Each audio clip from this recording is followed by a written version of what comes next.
Ndezvakaoma. Nhai Mailesi, Mailesi chandakakutadzira chii? Ndakakutadzirei? Ndaitiwo ndine mumwe wangu anenge achindibatsira. Ndaiti ndine mumwe wangu anenge achindibatsira pane zvakawanda. Nekutambura kwandaita ndichitsvaga mwana wangu, neusiku ndichitsvaga mwana wangu. Mailesi, uchiziva kune mwana wangu. Mailesi, uchiziva kune mwana wangu. Wakaitirei mwoyo wakaoma kudaro? Mwoyo mukukutu. Kuita mweya wekuhondo Mailesi. Uiga mwana wangu.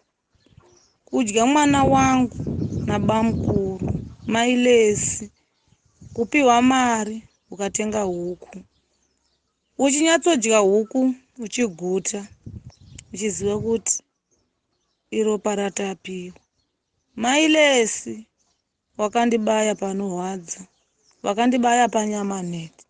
Wakandicheka nerakagomara. Handife ndakakanganwa zvawakandiitira Mailesi. Mailesi, kundishungurudza, kunditambudza, ndichiti ndine mumwe wangu. Ndanga ndakaperera Mailesi. Ndichiti ndine mumwe wangu ari kundibatsiridza munhamo nemumatambudziko. Asi nhasi wazondigura kunorira. Ndaisaziva kuti munhu waunodya naye ndiye anokuuraya. Waunodya naye ndiye anokutengesa. Mailesi, Mailesi, kutengesa mwana wangu ne$5 uchinotenga bhureira. Mailesi, kutengesa mwana wangu uchidya chidya chehuku ini ndichichema. Uchidya chidya chehuku ini ndichitadza kurara. Uchiziva imari yemwana wangu yekufa kwatapiwa. Mailesi, uchitambira vanhu wakauya weZBC uchivatambira mune zvakanaka, uchivaratidza kwose kumagadheni nezvose zvataita mabasa edu emaoko uchivaratidza.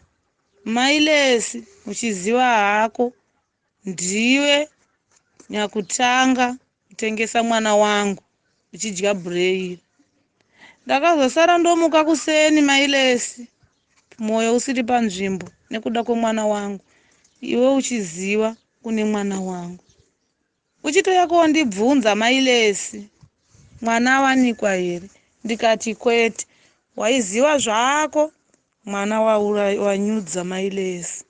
Kunyudza mwana wangu Mailesi ne$5 Mailesi. Wandirwadzisa. Wakandibaya panyama neti. Ndanga ndisingazivi waunodya naye anokuparira. Mailesi, chandakakutadzira chii?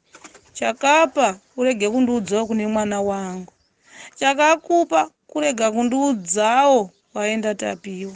Uchiziva wapiwa $5. Ucheka huku Mailesi. Uchidya. Ndomachekerwo akaitwa mwana wangu. Uchidambura mapatsi Mailesi. Uchidya newana wako. Ndomadamburwo akaitwa mwana wangu.